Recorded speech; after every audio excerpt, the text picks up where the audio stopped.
Friends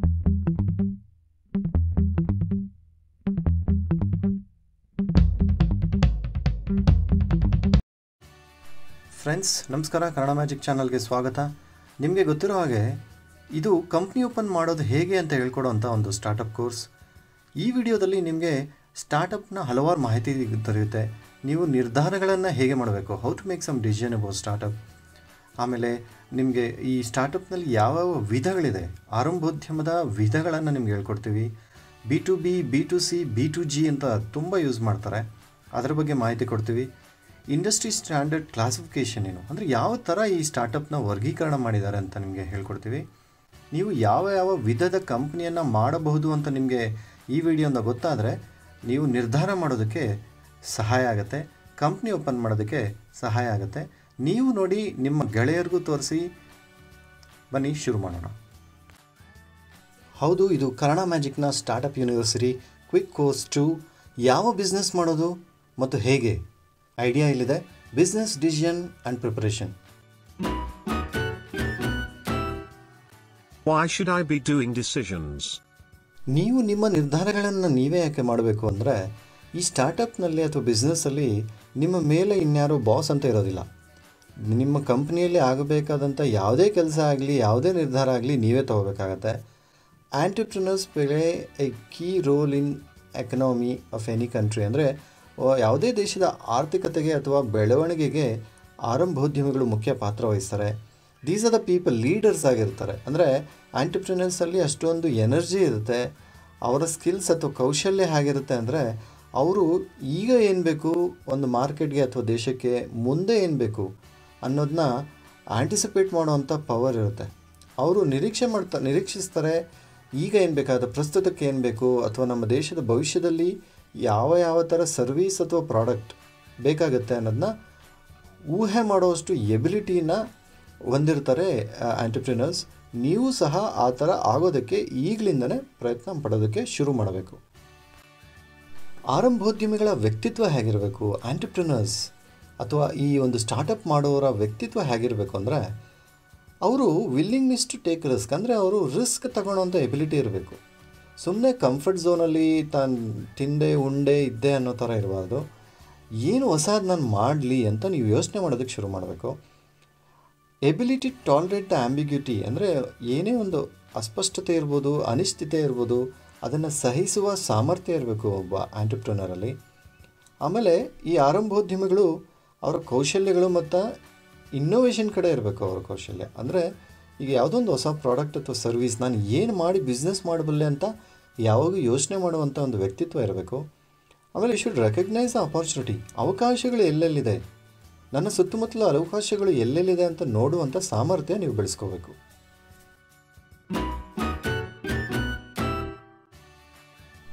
ಈ ಸ್ಟಾರ್ಟಪ್ನಲ್ಲಿ ವಿಧಗಳು ಹೇಗಿರುತ್ತೆ ಅಂದರೆ, B2C ಅಂದರೆ ಬಿಸ್ನೆಸ್ ಟು ಕನ್ಸ್ಯೂಮರ್ ಅಂತ.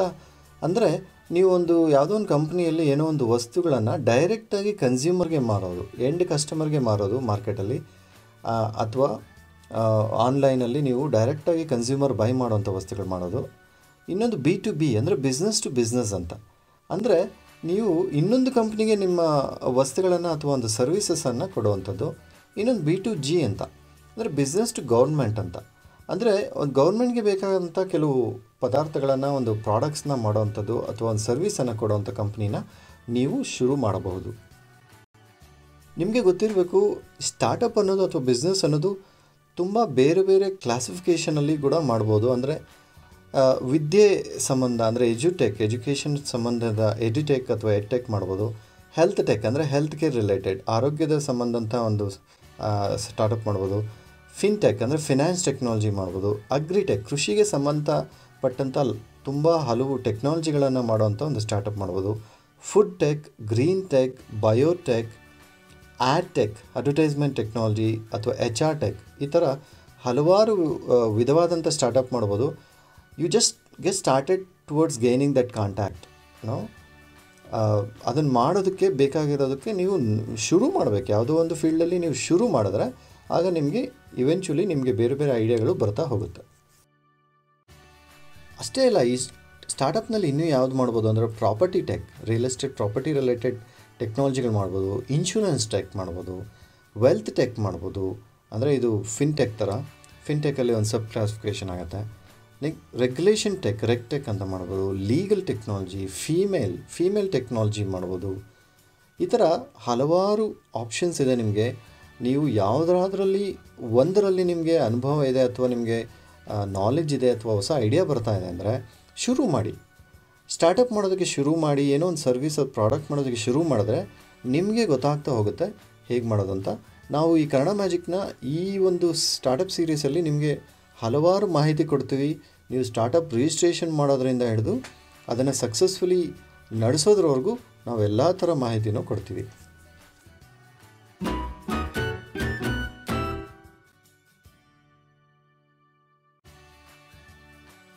What decisions should I be doing?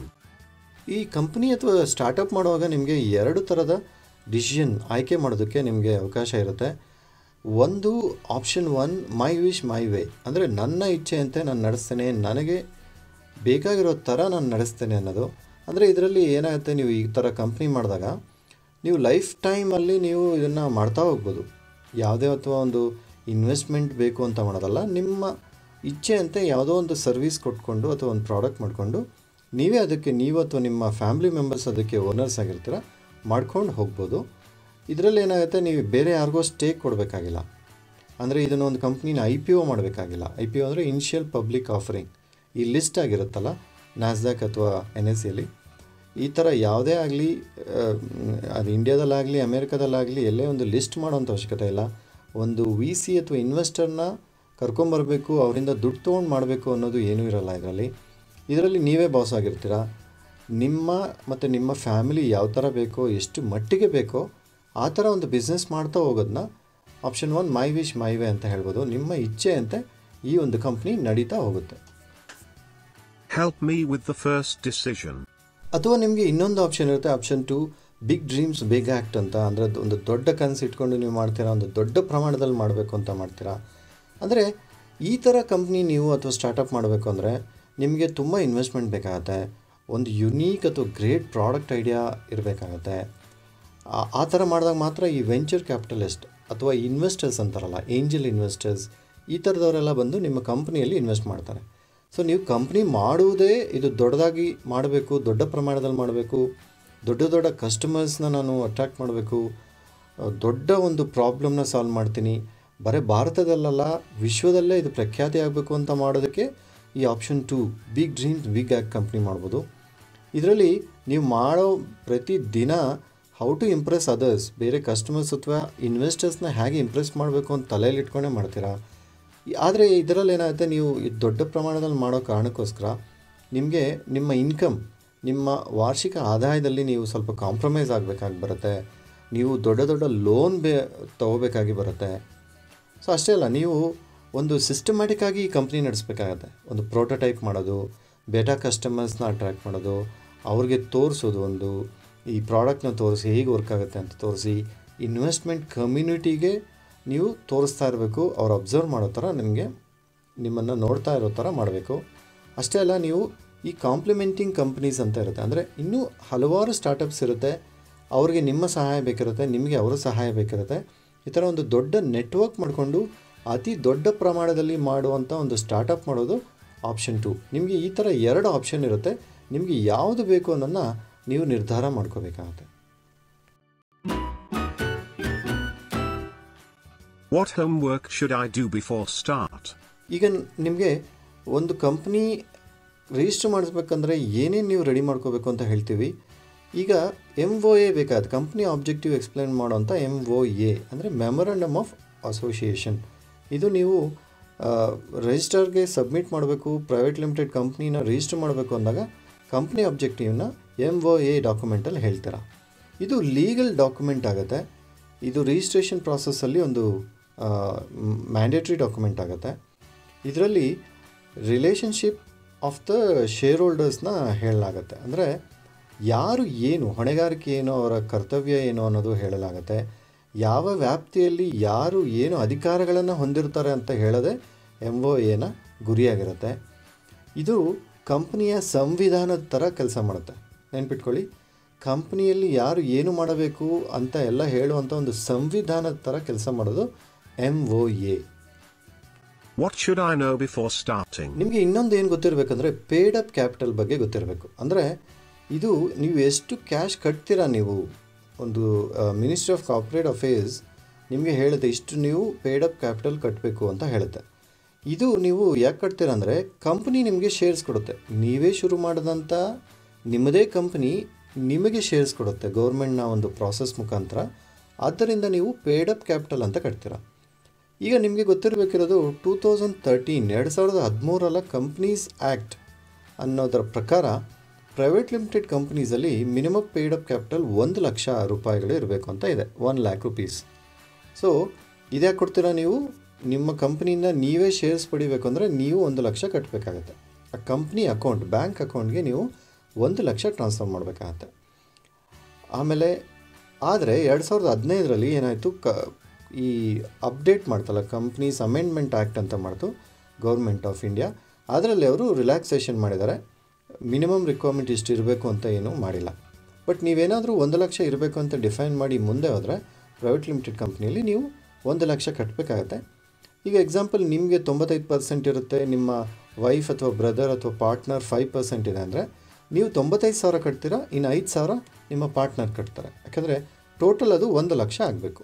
Minimum ಅದು 1 ಲಕ್ಷ ಪೇಡ್ ಅಪ್ ಕ್ಯಾಪಿಟಲ್ ಇರುತ್ತೆ. ನೀವು ಇದಕ್ಕಿಂತ ಜಾಸ್ತಿ ಕೂಡ ಡಿಸೈಡ್ ಮಾಡ್ಬೋದು. ನೀವು ಕಂಪ್ನಿ ಶುರು ಮಾಡುವಾಗ ಪೇಡ್ ಅಪ್ ಕ್ಯಾಪಿಟಲ್ ಕಟ್ಟೋದ್ರ ಬಗ್ಗೆ ನಿಮ್ಗೆ ಗೊತ್ತಿರಬೇಕು. ಯಾಕಂದರೆ ಕಂಪ್ನಿ ನಿಮಗೆ ವಾಪಸ್ ಶೇರ್ಸ್ ಅಂತ ಕೊಡುತ್ತೆ. That's good. What else? Next ಏನು ಗೊತ್ತಿರಬೇಕು ನಿಮಗೆ ಅಂದರೆ ಆಥರೈಸ್ಡ್ ಕ್ಯಾಪಿಟಲ್ ಬಗ್ಗೆ ನಿಮಗೆ ಗೊತ್ತಿರಬೇಕಾಗತ್ತೆ. ಏನಿದು ಅಂದರೆ ಮ್ಯಾಕ್ಸಿಮಮ್ ಕ್ಯಾಪಿಟಲ್, ಅತಿ ಹೆಚ್ಚು ನೀವು ಎಷ್ಟು ಒಂದು ಕ್ಯಾಪಿಟಲ್ ಅಂದರೆ ಹಣವನ್ನು ನೀವು ಕಂಪ್ನಿಯಲ್ಲಿ ಇಟ್ಕೋಬೋದು ಅನ್ನೋದನ್ನ ಇದು ಆಥರೈಸ್ಡ್ ಕ್ಯಾಪಿಟಲ್ ಅಂತ ಡಿಫೈನ್ ಮಾಡುತ್ತೆ. ಸೊ ಇದು ಶೇರ್ ಹೋಲ್ಡರ್ಸ್ ಅಂದರೆ ಈ ಬೋರ್ಡ್ ಆಫ್ ಡೈರೆಕ್ಟರ್ಸ್, ನೀವು ಇಬ್ಬರು ಸೇರಿ ಒಂದು ಕಂಪ್ನಿ ಮಾಡ್ತಾಯಿದ್ರೆ ನೀವು ಇಬ್ಬರು ಸೇರಿ ಇದನ್ನು ಡಿಸೈಡ್ ಮಾಡ್ಬೋದು ಎಷ್ಟಿರಬೇಕು ನಮ್ಮ ಕಂಪ್ನಿಯಲ್ಲಿ ಮ್ಯಾಕ್ಸಿಮಮ್ ಕ್ಯಾಪಿಟಲ್ ಅಂದರೆ ಹಣ ಅಂತ ನೀವು ಸೇರಿ ಮಾಡ್ಬೋದು. ಇದನ್ನು ನೀವು MOAಯಲ್ಲೇ ಡಿಕ್ಲೇರ್ ಮಾಡಬೇಕಾಗತ್ತೆ. ಮೆಮೊರಂಡಮ್ ಆಫ್ ಅಸೋಸಿಯೇಷನಲ್ಲೇ ನೀವು ಗೌರ್ಮೆಂಟ್ಗೆ ಹೇಳಬೇಕಾಗತ್ತೆ ಎಷ್ಟು ನೀವು ಮ್ಯಾಕ್ಸಿಮಮ್ ಇಟ್ಕೋಬೇಕು ಅಂತ ಇದ್ದೀರಾ ಅಂತ. ನಾರ್ಮಲಿ ಇದು ಪೇಡ್ ಅಪ್ ಕ್ಯಾಪಿಟಲ್ಗಿನ ಜಾಸ್ತಿ ಇರುತ್ತೆ. ಈಗ 1 ಲಕ್ಷ ಪೇಡ್ ಅಪ್ ಕ್ಯಾಪಿಟಲ್ ಇದೆ ಅಂದರೆ ಇದು 10 ಲಕ್ಷ ಇಟ್ಕೋಬೋದು, 20 ಲಕ್ಷ ಅಥವಾ 50 ಲಕ್ಷನೂ ಇಟ್ಕೋಬೋದು ನೀವು.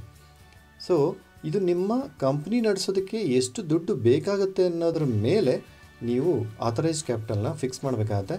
ನೆನಪಿಡಿ, ನೀವು ಎಷ್ಟು ಜಾಸ್ತಿ ಮಾಡ್ತೀರೋ ಅದಕ್ಕೆ ತಕ್ಕಂಗೆ ಕೆಲವು ಫೀ ಇರುತ್ತೆ. ನೀವು ಗೌರ್ಮೆಂಟ್ಗೆ ಕೆಲವು ಫೀ ಕಟ್ಟಬೇಕಾಗತ್ತೆ. ಆ ಶುಲ್ಕನ ಕಟ್ಬಿಟ್ಟು ನೀವು ಆಥರೈಸ್ಡ್ ಕ್ಯಾಪಿಟಲ್ನ ಎಷ್ಟಾದರೂ ಜಾಸ್ತಿ ಮಾಡ್ಕೋಬೋದು.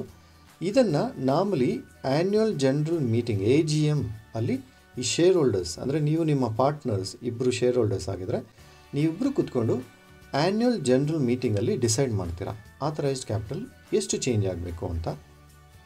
ಸೊ ನಿಮ್ಗೆ ಏನು ಗೊತ್ತಿರಬೇಕು, authorised capital is a maximum amount of capital that a company can have.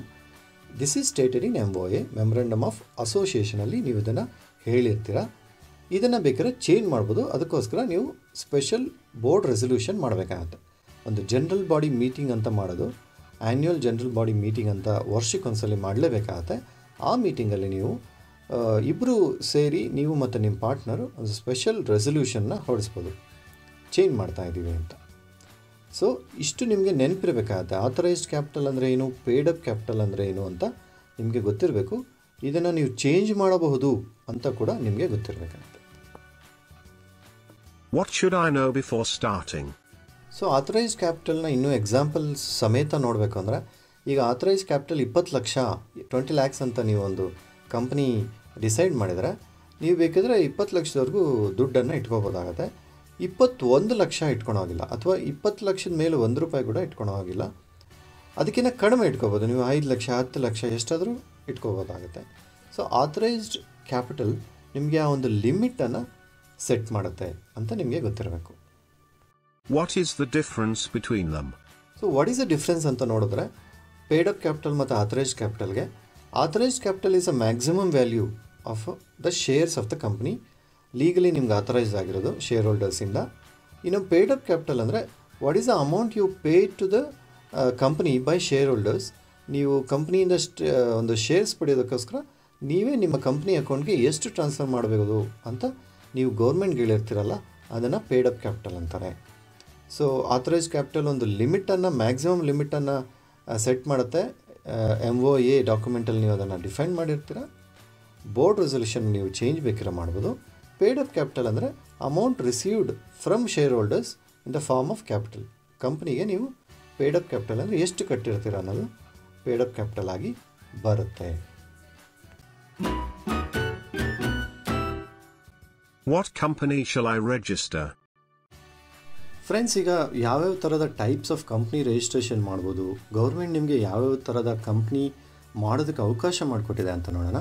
ಮೊದಲನೇದು ಪ್ರೈವೇಟ್ ಲಿಮಿಟೆಡ್ ಕಂಪ್ನಿ ಅಂತ. ಅಂದರೆ ಇದು ಖಾಸಗಿ ಕಂಪ್ನಿ.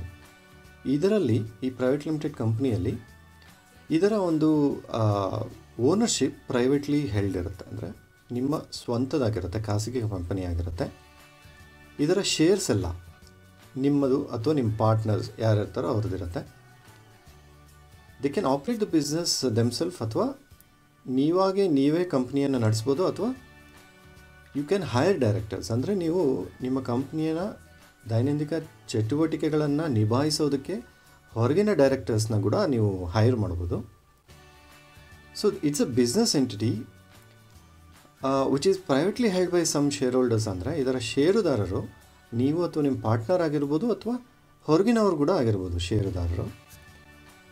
ಇದರ ಲಯಬಿಲಿಟಿ ಅಂದರೆ ಹೊಣೆಗಾರಿಕೆ ಶೇರ್ ಹೋಲ್ಡರ್ಸ್ನ ಆ ಒಂದು ಲಿಮಿಟೆಡ್ ಶೇರ್ ಹೋಲ್ಡಿಂಗ್ ಏನಿರುತ್ತಲ್ಲ ಅದರ ಮೇಲೆ ಇರುತ್ತೆ ಹೊರತು ನಿಮ್ಮ ಪರ್ಸ್ನಲ್ ಅಸೆಟ್ಸ್ ಅಂದರೆ ವೈಯಕ್ತಿಕ ಸ್ವತ್ತುಗಳನ್ನು ಈ ಕಂಪ್ನಿ ಸಾಲ ತೀರಿಸೋದಕ್ಕೋಸ್ಕರ ಉಪಯೋಗಿಸೋದಿಲ್ಲ.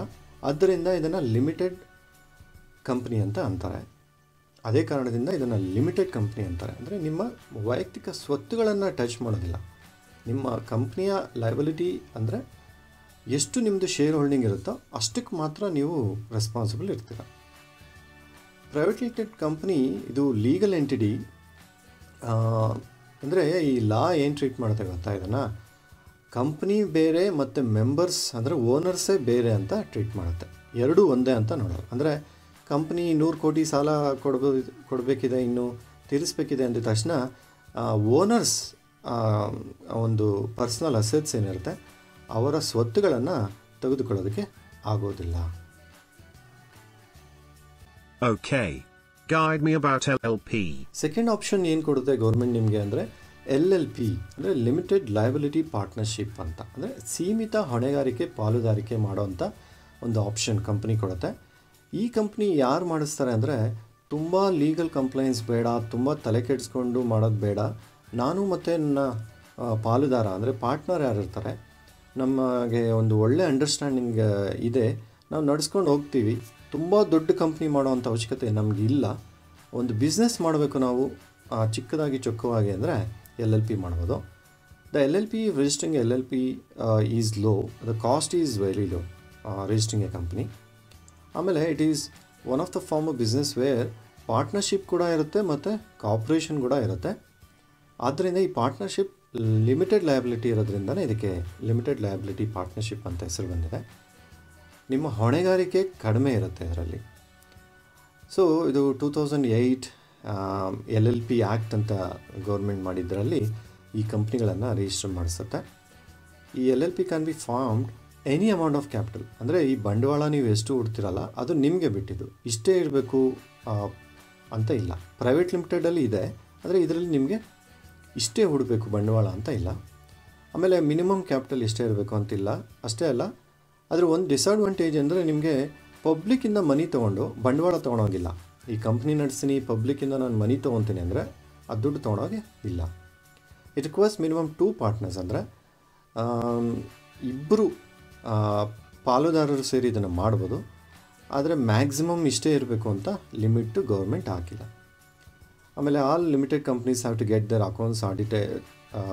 ಎಲ್ಲ ಕಂಪ್ನಿಗಳು ಅಕೌಂಟ್ಸ್ ಆಡಿಟ್ ಮಾಡಬೇಕು. ಆದರೆ LLPಗೆ ಆ ಥರ ರಿಕ್ವೈರ್ಮೆಂಟ್ ಇಲ್ಲ.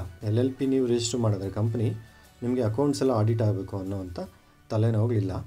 ಆದರೆ if it exceeds contribution exceeds 25 lakhs, ಒಂದು 25 ಲಕ್ಷಕ್ಕಿಂತ ಜಾಸ್ತಿ ಏನಾದರೂ ಒಂದು ಟ್ರಾನ್ಸಾಕ್ಷನ್ ಮಾಡಿದ್ರೆ, ಅಥವಾ ನಿಮ್ಮ ಓವರಾಲ್ ಒಂದು ವರ್ಷದ ಟರ್ನ್ ಓವರ್ ಏನಾದರೂ 40 lakhs ಅಂದರೆ 40 ಲಕ್ಷಕ್ಕಿಂತ ಜಾಸ್ತಿ ಆಗಿಬಿಟ್ರೆ ಆವಾಗ ನೀವು ಮಾಡಬೇಕಾಗತ್ತೆ, ಆಡಿಟ್ ಎಲ್ಲ ಮಾಡಿಸ್ಬೇಕಾಗತ್ತೆ. So LLP has to file only 2 things. ಏನೇನು ಫೈಲ್ ಮಾಡಬೇಕಂದ್ರೆ ಆ್ಯನ್ಯುವಲ್ ರಿಟರ್ನ್ಸ್ ಅಂತ ಗೌರ್ಮೆಂಟಿಗೆ ಫೈಲ್ ಮಾಡಬೇಕು, ಇನ್ನೊಂದು ಸ್ಟೇಟ್ಮೆಂಟ್ ಆಫ್ ಅಕೌಂಟ್ಸು, ಇದನ್ನು ನೀವು ಸಬ್ಮಿಟ್ ಮಾಡಬೇಕಾಗತ್ತೆ. ಇದು LLP. I am confused about these. Okay, ತುಂಬ ಕನ್ಫ್ಯೂಸ್ ಆಗೋ ಅವಶ್ಯಕತೆ ಇಲ್ಲ. ಇದನ್ನು ಕ್ಲಾರಿಫಿಕೇಷನ್ ನಾವು ಕೊಡ್ತೀವಿ. ಏನು ಪ್ರೈವೇಟ್ ಲಿಮಿಟೆಡಲ್ಲಿ ನಿಮಗೆ NRI ಅಥವಾ FDI ಪಾಸಿಬಲ್ ಇದೆ, ಅಂದರೆ ಫಾರಿನ್ ಡೈರೆಕ್ಟ್ ಇನ್ವೆಸ್ಟ್ಮೆಂಟ್ ಮಾಡ್ಬೋದು, ಫಾರಿನ್ ಇನ್ವೆಸ್ಟ್ಮೆಂಟ್ ತೊಗೋಬೋದು ಪ್ರೈವೇಟ್ ಲಿಮಿಟೆಡ್ ಆದರೆ. ಟಿಪಿಕಲಿ ಈ VC ಮತ್ತು ಇನ್ವೆಸ್ಟರ್ಸ್ ಅಂತ ಇರ್ತಾರಲ್ಲ, ಬಂಡವಾಳ ಹೂಡೋದಕ್ಕೆ ಅಂತಲೇ ಈ ವೆಂಚರ್ ಕ್ಯಾಪಿಟಲಿಸ್ಟ್ ಅಥವಾ ಇನ್ವೆಸ್ಟರ್ಸ್ ಅಂತ ಇರ್ತಾರಲ್ಲ, ಅವರು ಪ್ರೈವೇಟ್ ಲಿಮಿಟೆಡಲ್ಲಿ ಇನ್ವೆಸ್ಟ್ ಮಾಡ್ತಾರೆ. ಯಾಕಂದರೆ ಗೌರ್ಮೆಂಟ್ ಒಂದು ಕಂಪ್ಲೇನ್ಸ್ ಎಷ್ಟಿಟ್ಟಿದೆ ಅಂದರೆ ಈಸಿಯಾಗಿ ಪ್ರೈವೇಟ್ ಲಿಮಿಟೆಡ್ನ ಕ್ಲೋಸ್ ಮಾಡೋಕ್ಕಾಗಲ್ಲ. ಅದರಿಂದ VC ಮತ್ತು ಇನ್ವೆಸ್ಟರ್ಸ್ ಅದರಲ್ಲಿ ಇನ್ವೆಸ್ಟ್ ಮಾಡ್ತಾರೆ. ESOPs ಅಲೋಡ್ ಇದೆ, employee stock options plan allowed ಇದೆ. ನೀವು ನಿಮ್ಮ ಎಂಪ್ಲಾಯೀಸ್ಗೆ ಸ್ಟಾಕ್ಸ್ ಎಲ್ಲ ಕೊಟ್ಟು ಅವ್ರಿಗೆ ಕೆಲಸ ಮಾಡಿಸ್ಕೋಬೋದು. ಶೇರ್ ಹೋಲ್ಡರ್ ಅಗ್ರಿಮೆಂಟ್ ಮಾಡಿಸ್ಕೋಬೋದಿದೆ ಪ್ರೈವೇಟ್ ಲಿಮಿಟೆಡಲ್ಲಿ. ಇನ್ನು ಗ್ರೇಟೆಸ್ಟ್ ಅಡ್ವಾಂಟೇಜ್ ಏನಂದರೆ ಈ ಪ್ರೈವೇಟ್ ಲಿಮಿಟೆಡ್ ಫ್ಯೂಚರಲ್ಲಿ ಪಬ್ಲಿಕ್ ಲಿಮಿಟೆಡ್ ಆಗೋದಕ್ಕೆ ಸಹಾಯ ಆಗುತ್ತೆ. ಅಂದರೆ ನೀವು IPO ಇನಿಷಿಯಲ್ ಪಬ್ಲಿಕ್ ಆಫರಿಂಗ್ ಅಂತ ಮಾಡಿ ಈ ಲಿಸ್ಟ್ ಆಗಿರುತ್ತಲ್ಲ ಬಾಂಬೆ ಸ್ಟಾಕ್ ಎಕ್ಸ್ಚೇಂಜ್ ಅಥವಾ ನ್ಯಾಷನಲ್ ಸ್ಟಾಕ್ ಎಕ್ಸ್ಚೇಂಜಲ್ಲಿ, ಅಲ್ಲಿ ನೀವು ಲಿಸ್ಟ್ ಮಾಡಿ ಪಬ್ಲಿಕ್ಕಿಂದ ನಾವು ಬಂಡವಾಳ ಹೂರೋವಷ್ಟು ದೊಡ್ಡ ಕಂಪ್ನಿ ಆಗ್ತೀವಿ ಅನ್ನೋ ಹಂಗಿದ್ರೆ ನೀವು ಪ್ರೈವೇಟ್ ಲಿಮಿಟೆಡ್ ಮಾಡಿಸ್ಬೇಕಾಗತ್ತೆ. ಬಟ್ ನೆನ್ಪಿಟ್ಕೊಳ್ಳಿ, ಡೋಂಟ್ ಫಾರ್ಗೆಟ್, ನಿಮಗೆ strong and trust worthy partner ಬೇಕಾಗತ್ತೆ. ಅಂದರೆ ನಂಬಿಕೆಯುಳ್ಳಂಥ ಒಂದು ಒಳ್ಳೆ ಸ್ಟ್ರಾಂಗ್ ಆಗಿರೋವಂಥ ಕಾಂಪ್ಲಿಮೆಂಟ್ರಿ ಸ್ಕಿಲ್ ಇರಬೇಕು. ಅಂದರೆ ನಿಮಗೆ ಗೊತ್ತಿರೋದೇ ಅವ್ರಿಗೆ ಗೊತ್ತಿದ್ರೆ ಯೂಸ್ ಇಲ್ಲ. ಇಬ್ಬರು ಪಾರ್ಟ್ನರ್, ನೀವು ಒಂದರಲ್ಲಿ ಎಕ್ಸ್ಪರ್ಟೀಸ್ ಇದ್ದರೆ ನಿಮ್ಮ ಪಾರ್ಟ್ನರ್ ಇನ್ನೊಂದರಲ್ಲಿ ಎಕ್ಸ್ಪರ್ಟೀಸ್ ಇದ್ದರೆ ಆವಾಗ ಅದು ಒಳ್ಳೆ ಕಾಂಬಿನೇಷನ್ ಆಗುತ್ತೆ. ಅವರು ನಿಮ್ಮ ಜೊತೆ ತುಂಬ ಲಾಂಗ್ ಟೈಮ್ವರೆಗೂ ಇರ್ತಾರೆ ಅನ್ನೋಗಿದ್ರೆ private limited company option compare to LLP ಮಾಡಿದಾಗ ಪ್ರೈವೇಟ್ ಲಿಮಿಟೆಡ್ ಒಳ್ಳೆ ಆಪ್ಷನ್ ಆಗುತ್ತೆ. Can you compare and elaborate more? Okay, ಈಗ ಕ್ಲಿಯರಾಗಿ ಒಂದು ಟೇಬಲ್ ಮುಖಾಂತರ ಅರ್ಥ ಮಾಡ್ಕೊಳ್ಳೋಣ ಪ್ರೈವೇಟ್ ಲಿಮಿಟೆಡ್ ವರ್ಸಸ್ LLP ಅಂತ. ಈ ಇನಿಷಿಯಲ್ ಸೆಟಪ್ ಕಾಸ್ಟ್ ಪ್ರೈವೇಟ್ ಲಿಮಿಟೆಡ್ಗೆ ಸ್ವಲ್ಪ ಜಾಸ್ತಿ ಇದೆ, ಅಂದರೆ ಒಂದು 25,000 ರೂಪಾಯಿವರೆಗೂ ಆಗುತ್ತೆ. ಆದರೆ LLPಗೆ ಕಡಿಮೆ ಆಗುತ್ತೆ. ಎರಡೂ ಲಿಮಿಟೆಡ್ ಲಯಬಿಲಿಟಿನೇ ಇದೆ. ಸೊ ನಿಮ್ಮ ಸ್ವಂತ ಆಸ್ತಿಗೆ ಕೈ ಹಾಕುವಂಥ ನೆಸಿಟಿ ಬರೋದಿಲ್ಲ ಯಾವುದ್ರಲ್ಲೂ. ಆದರೆ ಪ್ರೈವೇಟ್ ಲಿಮಿಟೆಡ್ನ ಕ್ಲೋಸ್ ಮಾಡಬೇಕಂದ್ರೆ ತುಂಬ ಲೀಗಲ್ ಪ್ರೊಸೀಜರ್ಸ್ ಇದೆ. ಆ ವಿಚಾರದಲ್ಲಿ ನೀವು ನೋಡ್ಕೋಬೇಕು ಯಾವುದು ನಿಮಗೆ ಸರಿ ಅನಿಸುತ್ತೆ ಅಂತ. ESOP ಈ ಪ್ರೈವೇಟ್ ಲಿಮಿಟೆಡ್ ಪಾಸಿಬಿಲಿಟಿ ಇದೆ, LLPಯಲ್ಲಿ ಅದು ಸಾಧ್ಯ ಇಲ್ಲ. ಡಿಫ್ರೆನ್ಷಿಯಲ್ ವೋಟಿಂಗ್ ಪ್ರೈವೇಟ್ ಲಿಮಿಟೆಡಲ್ಲಿದೆ, ಆದರೆ LLPಯಲ್ಲಿ ಇಲ್ಲ.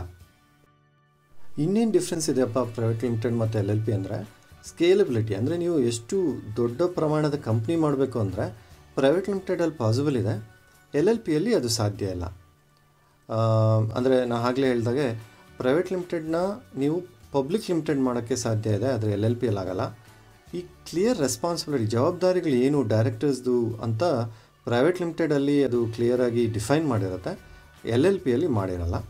ನೆಕ್ಸ್ಟ್ ಏನಪ್ಪ ಅಂದರೆ ಗೆಟಿಂಗ್ ರಿಸ್ಕ್ ಕ್ಯಾಪಿಟಲ್ ಅಥವಾ ಇನ್ವೆಸ್ಟ್ಮೆಂಟ್ ಅಂತ ಬಂದಾಗ, ಇನ್ವೆಸ್ಟ್ಮೆಂಟ್ ಬೇಕು ಅಂತ ಅಂದರೆ ಪ್ರೈವೇಟ್ ಲಿಮಿಟೆಡಲ್ಲಿ ತುಂಬ ಜನ ಇನ್ವೆಸ್ಟ್ ಮಾಡ್ತಾರೆ, LLPಯಲ್ಲಿ ಮಾಡಲ್ಲ. ಯಾಕಂದರೆ ಈ VCಗಳಿಗೆ LLPಯಿಂದ ಎಕ್ಸಿಟ್ ಆಗಬೇಕು ಅಂದರೆ ಅಥವಾ ವೋಟಿಂಗ್ ರೈಟ್ಸ್ ಏನಾದರೂ ಬೇಕು ಅಂದರೆ ಆ ರೈಟ್ಸ್ ಅವ್ರಿಗೆ ಆ ವೆಂಚರ್ ಕ್ಯಾಪಿಟಲಿಸ್ಟ್ ಅಥವಾ ಇನ್ವೆಸ್ಟರ್ಸ್ಗೆ ಸಿಗಲ್ಲ. ಆದ ಕಾರಣದಿಂದ LLPಗಿನ್ನ ಪ್ರೈವೇಟ್ ಲಿಮಿಟೆಡ್ನ ಪ್ರಿಫರ್ ಮಾಡ್ತಾರೆ. Interesting, tell me more. Next brand value ತೊಗೊಂಡಾಗ ಪ್ರೈವೇಟ್ ಲಿಮಿಟೆಡಲ್ಲಿ ಬೆಟರ್ ಇದೆ. ಅದು ಬ್ರ್ಯಾಂಡ್ ವ್ಯಾಲ್ಯೂ ನಿಮಗೆ ಪ್ರೈವೇಟ್ ಲಿಮಿಟೆಡ್ ಅಂದರೆ ಅದು ಎಲ್ಲರಿಗೂ ಗೊತ್ತಾಗುತ್ತೆ, ನಂಬಿಕೆನೂ ಬರುತ್ತೆ. LLPಯಲ್ಲಿ ಇನ್ನೂ ಅಷ್ಟೊಂದು ಚೆನ್ನಾಗಿಲ್ಲ. ಆಮೇಲೆ NRI FDIನ ಹೇಳಿದಾಗೆ ಇನ್ ಫಾರಿನ್ ಇನ್ವೆಸ್ಟ್ಮೆಂಟ್ ಅಥವಾ ನಾನ್ ರೆಸಿಡೆಂಟ್ ಇಂಡಿಯನ್ಸ್ ಇನ್ವೆಸ್ಟ್ ಮಾಡಬೇಕಂದ್ರೆ ಪ್ರೈವೇಟ್ ಲಿಮಿಟೆಡಲ್ಲಿ ಮಾಡ್ತಾರೆ, LLPಯಲ್ಲೂ ಮಾಡ್ತಾರೆ. ಆ ಪಾಸಿಬಲ್ ಇದೆ, ಆದರೆ ಒಂದು ಪರ್ಸನ್ನು ಇಂಡಿಯಾದಲ್ಲಿ ಇರಲೇಬೇಕಾಗತ್ತೆ, ರೆಸಿಡೆಂಟು ಇರಲೇಬೇಕಾಗತ್ತೆ. ಅದು LLPಯಲ್ಲಿ ಒಂದು ಮ್ಯಾಂಡೇಟ್ರಿ ಆಗುತ್ತೆ. ಆಮೇಲೆ ಈ ಪ್ರೈವೇಟ್ ಲಿಮಿಟೆಡ್ ಅಥವಾ LLP ಅಂತ ನೋಡಿದಾಗ ಈ ಪಾಸಿಟಿವ್ ಟ್ಯಾಕ್ಸೇಷನ್ ಯಾವುದರಲ್ಲಿ ಅಂದರೆ LLPಯಲ್ಲಿ ಅಡ್ವಾಂಟೇಜ್ ಇದೆ. ಅಂದರೆ ಏನೇ ಪ್ರಾಫಿಟ್ ಬಂದರೂ ಅದನ್ನು ಡಿವಿಡೆಂಡ್ ಥರ ಫೌಂಡರ್ಸಲ್ಲೇ ಡಿಸ್ಟ್ರಿಬ್ಯೂಟ್ ಮಾಡ್ಕೋಬೋದು. ಆದರೆ ಪ್ರೈವೇಟ್ ಲಿಮಿಟೆಡಲ್ಲಿ ಅದಕ್ಕೆ ಎಕ್ಸ್ಟ್ರಾ ಟ್ಯಾಕ್ಸ್ ಎಲ್ಲ ಕಟ್ಟಬೇಕಾಗತ್ತೆ, LLPಯಲ್ಲಿ ಇಲ್ಲ. ಅಟ್ರಾಕ್ಟಿಂಗ್ ಟ್ಯಾಲೆಂಟ್ ಅಂದರೆ ನಿಮಗೆ ಕೆಲಸ ಮಾಡೋದಕ್ಕೆ ನುರಿತ ಎಂಪ್ಲಾಯೀಸ್ ಬೇಕಂದರೆ, ಒಳ್ಳೆ ಸ್ಕಿಲ್ ಸೆಟ್ ಇರೋ ಎಂಪ್ಲಾಯೀಸ್ ಬೇಕಂದರೆ ಪ್ರೈವೇಟ್ ಲಿಮಿಟೆಡ್ಗೆ ತುಂಬ ಅಟ್ರಾಕ್ಟ್ ಆಗ್ತಾರೆ. LLPಯಲ್ಲಿ ಅಷ್ಟೊಂದು ಟ್ಯಾಲೆಂಟ್ ಅಟ್ರಾಕ್ಟ್ ಆಗೋದು ಇಲ್ಲ. ಆಮೇಲೆ LLP ಎಂಪ್ಲಾಯೀಸ್ಗೆ ನೀವು ಏನೋ ಒಂದು ವೆಲ್ತ್ ಕ್ರಿಯೇಟ್ ಮಾಡ್ತಿರಲ್ಲ, ಕಂಪ್ನಿ ತುಂಬ ದೊಡ್ಡದಾದಮೇಲೆ ಚೆನ್ನಾಗಿ ದುಡ್ಡು ಮಾಡಿದಾಗ ಅದನ್ನು ಶೇರ್ ಮಾಡೋವಂಥ ಅಪಾರ್ಚುನಿಟಿ LLPಯಲ್ಲಿ ಕಡಿಮೆ ಇರುತ್ತೆ. ಆದ್ದರಿಂದ ಈ ಒಳ್ಳೆ ಸ್ಕಿಲ್ ಸೆಟ್ ಇರುವಂಥ ಎಂಪ್ಲಾಯೀಸ್ ಪ್ರೈವೇಟ್ ಲಿಮಿಟೆಡ್ಗೆ ಜಾಯ್ನ್ ಆಗ್ತಾರೆ. ಸೊ ಮೋಸ್ಟ್ಲಿ ಈ ಕಂಪ್ಯಾರಿಸನಿಂದ ನಿಮಗೆ ಅರ್ಥ ಆಯಿತು ಅನಿಸುತ್ತೆ. ಪ್ರೈವೇಟ್ ಲಿಮಿಟೆಡು ಮತ್ತು LLP ನೀವು ಯಾವುದು ಮಾಡಿಸ್ಬೇಕು ಅನ್ನೋದು ನಿಮಗೆ ಕ್ಲಾರಿಟಿ ಸಿಕ್ತು ಅಂತ ಅಂದ್ಕೊತೀವಿ. ನಿಮಗೆ ಈ ವಿಡಿಯೋಯಿಂದ ತುಂಬ ಸಹಾಯ ಆಯಿತು ಅಂತ ಅಂದ್ಕೊಂಡಿದ್ದೀವಿ. ಇನ್ ದಿಸ್ ವಿಡಿಯೋ ನಿಮಗೆ ಸ್ಟಾರ್ಟಪ್ ಸಿಂಪ್ಲಿಫೈಡ್ ಈ ಕೋರ್ಸಿಂದ ನಿಮಗೆ ಸ್ಟಾರ್ಟಪ್ ಅಂದರೆ ಏನು, ಆಪ್ಷನ್ಸ್ ಏನಿರುತ್ತೆ, ಪಾಸಿಬಿಲಿಟೀಸ್ ಏನಿದೆ, ಆಮೇಲೆ ನೀವು ಯಾಕೆ ಡಿಸಿಷನ್ಸ್ ತೊಗೊಳೋದಕ್ಕೆ ಶುರು ಮಾಡಬೇಕು ಈ ಥರದ್ದೆಲ್ಲ ಒಂದು ಇನ್ಫಾರ್ಮೇಷನ್ ನಾವು ಕೊಟ್ಟಿದ್ದೀವಿ ಅಂತ ಅಂದ್ಕೊಂಡಿದ್ದೀವಿ. ಆಮೇಲೆ ಟೈಪ್ಸ್ ಆಫ್ ಸ್ಟಾರ್ಟಪ್ಸ್ ಏನು, ಕ್ಲಾಸಿಫಿಕೇಷನ್ ಏನು, ಪ್ರೈವೇಟ್ ಲಿಮಿಟೆಡ್ ಬೆಟರಾ, LLP ಬೆಟರಾ, ಅಥವಾ ಅದನ್ನು ಮಾಡಿಸೋದಕ್ಕೆ ಯಾವ್ಯಾವ ಥರ ಪ್ರಿಪ್ರೇಷನ್ ಮಾಡ್ಕೋಬೇಕು, B2B, B2C, B2G ಈ ಥರ ಕಂಪ್ನಿಗಳಂದರೆ ಏನು, ಈ ಎಲ್ಲ ಮಾಹಿತಿಯನ್ನು ನಿಮಗೆ ಕೊಟ್ಟಿದ್ದೀವಿ. ಕೀ ಫ್ಯಾಕ್ಟರ್ಸ್ ಕೊಟ್ಟಿದ್ದೀವಿ. ನಿಮಗೆ ಡಿಸಿಷನ್ ಮಾಡೋದಕ್ಕೆ ಏನು ಬೇಕೋ ಅದೆಲ್ಲ ಇನ್ಫಾರ್ಮೇಷನ್ ನಾವು ನಿಮಗೆ ಕೊಟ್ಟಿದ್ದೀವಿ ಅಂತ ಈ ವಿಡಿಯೋಲಿ ಅಂದ್ಕೊಂಡಿದ್ದೀವಿ. ನಿಮ್ಗೆ ಇನ್ನೂ ಏನಾದರೂ ಡೌಟ್ಸ್ ಇದ್ದರೆ ಕೆಳಗಡೆ ಕಮೆಂಟ್ಸ್ ಬಾಕ್ಸಲ್ಲಿ ನಿಮ್ಮ ಡೌಟನ್ನು ಹಾಕಿ ನಾವು ಅದನ್ನು ಕ್ಲಾರಿಫೈ ಮಾಡೋದಕ್ಕೆ ಪ್ರಯತ್ನ ಪಡ್ತೀವಿ. Definitely yes, thank you. I will be glad to subscribe to your channel. ಹೌದು, ಸಬ್ಸ್ಕ್ರೈಬ್ ಮಾಡಿ, ನಿಮ್ಮ ಫ್ರೆಂಡ್ಸ್ಗೆ ಫಾರ್ವರ್ಡ್ ಮಾಡಿ. ನಿಮ್ಮ ಪ್ರೋತ್ಸಾಹ ನಮ್ಮ ಮೇಲಿರಬೇಕು. ಇದು ಕನ್ನಡದಲ್ಲಿ ಕಲಿಯಿರಿ, ಆರಂಭೋದ್ಯಮ, ಸ್ಟಾರ್ಟಪ್ ಇನ್ ಕನ್ನಡ. ಕಂಪನಿಯನ್ನು ಹೇಗೆ ಪ್ರಾರಂಭಿಸೋದು, how to start a business ಅನ್ನೋದನ್ನ ನಾವು ನಿಮಗೆ ಹೇಳ್ಕೊಡ್ತಾ ಹೋಗ್ತೀವಿ. ನೀವು ಸಕ್ಸಸ್ಫುಲ್ ಆಂಟ್ರಪ್ರಿನರ್, ಆರಂಭೋದ್ಯಮಿಗಳು ಆಗಬೇಕು ಅನ್ನೋದೇ ನಮ್ಮ ಒಂದು ಏಮ್. ಧನ್ಯವಾದ.